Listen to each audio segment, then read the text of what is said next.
Good morning, a minute before 5:30 now, and let's take a quick look from our roof camera here and talk about the weather.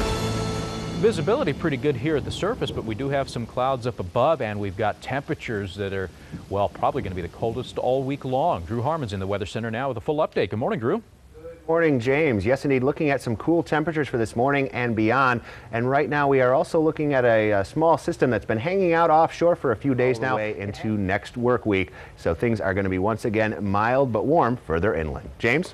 All right, Drew, thank you much. 5:32 the time. A news story for you this morning. The popular Cash for Clunkers program may very well get a boost today. The Senate will vote this afternoon on a deal to add $2 billion to the rebate program. Senate Majority Leader Harry Reid says the Democrats have enough votes to pass the bill, and once they do, the program will have enough money to last until Labor Day. The government says 3/4 of the $1 billion originally set aside for this program has already been spent. Meanwhile, BART's largest labor union will vote today on the latest contract offer by management. A spokesman for SEIU Local 1021 says members will be voting today between 8 and 7 p.m. today at the Marriott Hotel in downtown Oakland. Meanwhile, members of BART's other unions probably won't take up the contract vote until maybe Monday or Tuesday of next week. BART spokesman Linton Johnson says at that point the transit agency's board of directors will vote on the agreement, maybe later on this month if all three unions approve it. The contract talks began, of course, back on April 1st. It lasted 4 months and didn't get wrapped up until 11 a.m. last Friday. All right, the time's now 5:33. Let's get over to the traffic desk now. George Rask keeping in check of the commute this morning, seeing how things are shaping up. Morning, Drew. Morning, George. Morning, James. And we're looking at a pretty good start to the commute around the Bay Area. I was just looking at the CHP logs, and while it was a busy night for them overnight and in the very early morning hours, right now things are very quiet. Moving on toward Millbrae and SFO. James?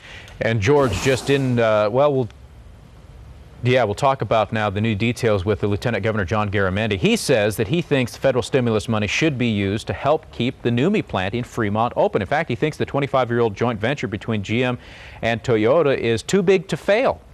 Toyota said 2 weeks ago that it was considering withdrawing from the joint venture, but a final decision hadn't been made yet. In Livermore today, Garamendi will present information showing that the possible closure of the NUMMI plant would be a statewide issue with ripple effects all up and down the Golden State. He says a total of 35,000 jobs are at risk, and those include 4,700 people who work at the plant. Garamendi says he also hopes Toyota will still consider building its popular Prius cars at the NUMMI plant. We'll hope that happens.